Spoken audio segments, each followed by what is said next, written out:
Last game, played very well for 34 minutes, played poorly last 6 minutes, but did a lot of very good things. I mean, I think you're seeing an upward trajectory in the Big Ten of playing better, but obviously we want to win, so we understand the reasons why we lost versus Penn State. A lot of silly turnovers. I mean, 17 turnovers is way too much, especially when we just played Michigan State, didn't turn it over hardly at all, only 4. So I thought the game plan was working great, and then adversity hit, and I think we abandoned it a little bit. So we've got to learn from that, obviously. Come back, Northwestern's very good, obviously. They have lost 2 in a row. With that being said, they lost to a Maryland team who could win the national championship, in my opinion, then Ohio State as well is starting to play much better. So they're still sitting good, Northwestern, and we've got to be ready to go. Last game, kind of a bizarre game for you. I mean, you've got guys that aren't hitting threes, suddenly hitting threes, and turning over the ball, tied for the most all year. I thought I don't know if bizarre is the right word, because offensively I think that guys are starting to understand what's going to make them look like good shooters, and I say it all the time, it's assisted jump shots. Those are the easiest shots, and we started doing that. We were driving and kicking better.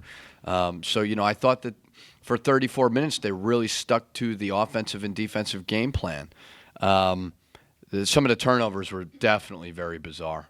Carlos tried to go through his legs and threw a left-handed pass to Bakari, who's not a great catcher of great passes. So, that was a little bit much, but learn from it.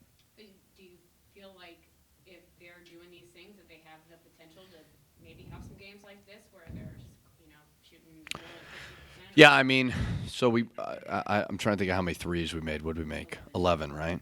And I Yeah, and I think a bunch of them came from, like we talked about, assisted jump shots. I thought that Dupree did a good job getting into the lane, driving, kicking. I thought that guys took it upon themselves to get in there and make plays for other guys. Like there's a quote that hangs in the Warriors locker room: "We drive to get our teammates great shots." And I've talked to our team about that a bunch, and I thought they finally did that. We have guys on our team. We are not a great shooting team. We're not an awful shooting team. The problem is we become an awful shooting team when we take tough shots. When we take good shots, we get a good chance of making them. So I thought you saw that versus Penn State. Do you think that is there anything that Joey, just seeing the ball go in, kind of helped him a little bit? I mean, he hadn't shot the ball like that in a long time. Obviously, you're not going to expect him to. Well, I think a lot of it has to do with, again, it's our guards. If our guards are doing their jobs of driving closeouts, creating rotations, then we're going to get him open looks. And when he has open looks, he's going to make them 50% of the time. So I think a lot of it comes with running the offense first, because Joey is a tough guy to, and there's certainly things we can always do better as a staff to get him open looks, but teams are switching a lot of stuff on him. They're basically saying don't help off him, don't give him open looks. Well, now if you drive it off of an action or a closeout and then they don't help, well, then you're going to get a layup. So I think we're starting to run efficient offense, and now it's getting them open looks. And then Jordan, when you started him initially, you said he did it, and he was playing small forward, and he had to get used to that. Do you feel like at any point since he's been starting that he's getting more used to being on the perimeter a little more? And they hit a couple threes with Penn State. Is he trying to balance between, hey, I'm trying to extend my game a little bit, but also still be able to provide that low post presence? Well, starting doesn't matter to us, as we've talked about many times, but our power forwards play in the perimeter a lot too, and we've put things in for him at the small forward spot to post up. I think the adjustment for him is not necessarily offensively. It's defensively guarding guys off of staggered screens, things like that, I think, are the adjustments. But we've put things in for him to post up at the small forward spot. But also our 4 men are on the perimeter a lot. So I don't necessarily – I mean, I think it's an adjustment. But I'm not running things for Murph that I would necessarily run for a Carlos when he's at the 3. So it certainly is an adjustment. Yeah, it is. But I think it's going to help him in the end. I mean, I think that He's 6'6". I think he's got great versatility, and he could be very valuable. So you see that hit for him in the future? I don't know. I mean, I think it all depends on the team. I think it depends on lineups. I like versatility. He has that, so that's a good thing. Last game, I know he was in some foul trouble a fair amount, but, he only took those 2 3-pointers. Did you want to see him, posting up more in a game like that? Yeah. I think there was a couple of problems. One, foul trouble. Obviously, he's got to stop doing that. But two, he wasn't posting up hard enough. I think that's something we've talked about a lot, is post up harder, demand the ball. There's no difference between him and a Brandon Taylor. Obviously, Brandon Taylor is a senior and Jordan's a freshman, but demanding the ball and understanding that. So he's got to post up harder. He did have a couple turnovers, I believe, where he had an opportunity to go make a play. He didn't do it. So it's a couple things, but I think he's starting to understand that he's on the top of everybody's scouting report. Now he's got to do other things well as well. But foul trouble, he's got to stop with that. Has he talked to you about feeling like it's getting harder to execute with the attention? Not even from an offense. Like we spoke yesterday, and we more spoke about the defensive side of it. I think he watched the Penn State game and understood that he didn't play his best game. But I think as it progresses, he'll understand where to get his points a little bit better. And there's always things that offensively we can do as a staff to get him better looks. I mean, that's things we're always looking at, trying to evolve on. Do you think teaching your team to win down the stretch is a coachable skill, or does that just come with maturation? It's got to be both. Yeah, I mean, it obviously we did things that were very uncharacteristic at the end of the game. But I think it's both. There's things that I can help them with, and there's things that experience and maturation, going through it, understanding it, also can help. We talked about it. I said, guys, you played those last 6 minutes. You played great, and then the last 6 minutes, you just played scared. Was it me? And they all said no. And I said, well, okay, so how can we get through it?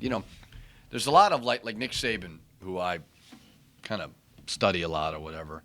He always talks about the anxiety on the field and the anxiety on the court. And I think that's prevalent with everybody. Just that fear, they got to get over that. And everybody deals with it. We all deal with it. And it's more than anything is just getting them to stick to the game plan. And I think what happens is when it gets tight, you abandon what's working, and then you try to do something yourself, and you take a bad shot. Or you work yourself, you get into the end of the clock, and instead of normally understanding there's 4 seconds, 5 seconds to the clock, you forget, and you get a shot clock violation. So just repetition, obviously, but as well as there's things that certainly as a coaching staff, we got to continue to do a better job of.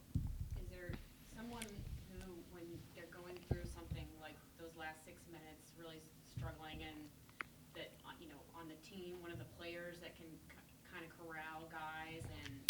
Well, I mean, I told Joey and Carlos, I said, listen, you two guys have been here before. We had 9 conference games lost by 5 points or less. I mean, we were. I go back and watch. Whenever you play an opponent in the Big Ten, you go back and you watch the game from last year. And been 3 times I've watched these games, and we've been so close. I mean, we were so close last year. It's funny. There's kind of what people think last year was and what it could have actually been, and we were really, really close. But again, Carlos and Joey need to understand, okay, Carlos had that crazy turnover and a bad shot. Joey had an opportunity to make a easy jump hook he's got to make. He had an opportunity to make a left-hand jump hook. He passed it out for no reason. So there's certain things that you've got to rely on seniors to do. But I still think Nate vocally can be that guy because I think he's got the presence to do it. And it's not that Joey and Los don't. But I think Nate's got a little bit of that confidence that certainly he can be the guy to step up. But I always forget he's only a sophomore as well. So. Did he try that? Yeah, I think he's getting better. He was darn good yesterday. I mean, last game he was pretty good that game. I thought our guys were talking to each other. I mean, I thought, called a timeout. I don't remember what the time was on it. I thought guys were really good in the timeout. There was a time I think they were checking the monitor. So it's basically like a timeout. Our guys are talking to each other. That was good. I mean, so at the end of the day, you talk, but then you gotta do it. Northwestern, they lost 2 in a row, but before that, they really on track. It seemed like this could be the year that maybe they break that, make the NCAA tournament for the first time. Is there anything different that you've seen this year as opposed to last year, why they are maybe taking a step forward? Yeah, I mean, I think that there's a lot of things. I mean, I think I look at them right now as, okay, they endured a lot last year, much like we're going through. That was 10 games in a row in the conference, and they were really close. Just like, you could say with us, we've been close, and we've lost, 7 of 8, and we're enduring things that we're going to be better next year because of it. But I look at a Northwestern and where they're sitting, and there's guys playing confidently, and they're sitting at 13-3. They've gotten 2 good road wins at DePaul and at Virginia Tech. Did a lot of things that kind of broke through where they couldn't have last year. Chris has done a good job with those guys building them. So I think you look at them and you say, okay, they endured some tough times, kind of like us, but they're going to be better from it. And I think you're seeing that now with the McIntosh, who's one of the better point guards in the league, in my opinion. You're seeing that with a Trey Demps, who's always been kind of a killer in this league when it comes to scoring the ball. So, it's the reason they lost too. It's got a lot to do with the opponent as well. You mentioned that Carlos and Joey and Nate too have been there before in terms of close games down the stretch. Yeah. But does it almost, is that a positive thing, or because that so many of those games were lost last year, that the only real experience they have is losing? Well, we won a few. I think with Michigan State game, if I look back, we won that game. That was a close game. I mean, we've certainly won. I don't know what it was, but we found a way to win some as well. So I think you can – yeah, I think you can learn from winning better than losing because sometimes doubt creeps into your mind. I think when guys lose, and I always say it in today's world, you can't hide because you're so out there. And, when you lose – you get killed, and that's the reality of it, and nobody's immune to that. That's just part of what we deal with. So it's getting our guys to understand that for 34 minutes. When we stuck to the game plan, we were really good. We were a really good team. You look at Michigan State. We played with them until the last 2-3 minutes. So Ohio State, we had some good moments. So at some point here, we'll break through. Hopefully it'll be Saturday. You got quite a bit of lift at home versus Michigan State. You talked about it, number 1 team, games on ESPN, all those things. The Northwestern is maybe a little tougher to get the same amount of crowd energy. But you can still get a lift at home. We need it. Yeah, we need it. When this arena is alive, it's as tough as any place out there. And I always, with the fans, my biggest thing is I appreciate anybody that comes to our games. I'm one of those guys. You pay money, you pay, to come over here. I appreciate it. It doesn't matter if it's 6,000, 12,000, 13,000. I am grateful for it. But with that being said, I hope they understand how valuable they are to our performance, and we draw off of them. They want to see certain things from us too. So it's a two-way street, obviously, that I get. But they can impact the game a lot. And games like this on Saturday, to me, I respect the hell out of Northwestern, their players, their program, their coach. But it may not look like the name as good. I know it is. Our players know it is. It's going to be a tough out. So we need all the help we can get, obviously. Just going back to your comment about Nick Saban, do you study mainly his sports psychology, kind of, his psychological coaching? Yeah, I really like,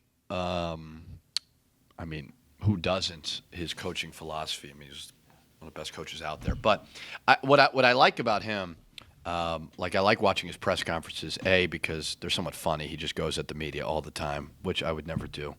But it is comical, one. But two, there always is a message to what he's talking about. I think it's pretty obvious. But the biggest thing I think that I really like about him is the process of kind of everything. Like, he's big on the process, and I think a lot of coaches are, but just understanding that, like, we're 0-3 in the league, none of that matters in a half an hour when we practice.